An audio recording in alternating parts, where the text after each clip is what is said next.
നമ്മുടെ കോഴിക്കോട് ഒരു അച്ചായൻസ് മീൽ കിട്ടുന്നൊരു സ്പോട്ടുണ്ട് കേട്ടോ. എവിടെയാണെന്നല്ലേ? കപ്പയും കൂട്ടരും.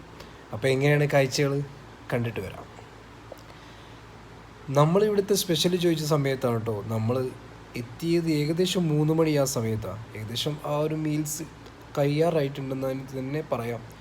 പക്ഷേ എന്തോ ഭാഗ്യം കൊണ്ട് നമുക്ക് 2-3 പീസ് ഉണ്ടെന്ന് അവർ പറഞ്ഞിട്ടോ. അങ്ങനെ നമ്മളത് അച്ചായൻസ് മീൽ ഓർഡർ ചെയ്തിട്ടോ.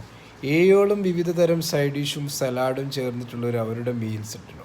ഒരു രക്ഷയുമില്ല. അതിലെനിക്ക് ഏറ്റവും ഇഷ്ടമായ ഒരു മോരുകറി ആട്ടോ. മോരുകറി എന്ന് പറഞ്ഞാൽ ഒരു രക്ഷയില്ല. അതോടൊപ്പം തന്നെ ഇഞ്ചോടിഞ്ച് തന്നെ ആട്ടോ അവരെ മീൻകറി വരുന്നത്. ഒരു രക്ഷയുമില്ല. അവരുടെ ആ ഒരു മസാലയും ഒരുപാട് എരിവൊന്നും ഇല്ല കേട്ടോ. നമ്മളെ നാട്ടിലെ മീൻകറിയെല്ലാം കഴിച്ച് കഴിഞ്ഞാൽ കുറച്ച് സ്പൈസി അധികമായിരിക്കും.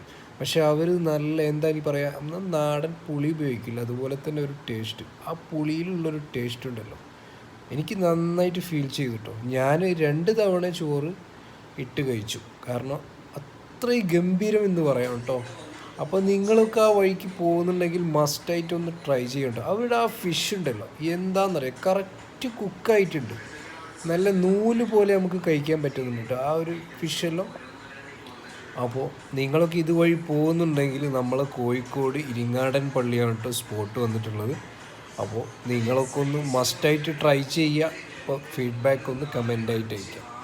നമ്മളെ കോഴിക്കോടുകാർക്ക് ഇതൊരു അഹങ്കാരം തന്നെയാണ് കേട്ടോ. കാരണം അച്ചായൻസ് മീൽ കഴിക്കുക എന്ന് പറഞ്ഞു കഴിഞ്ഞാൽ നമുക്ക് ഇവിടെ കിട്ടുമെന്നറിഞ്ഞത് സന്തോഷം.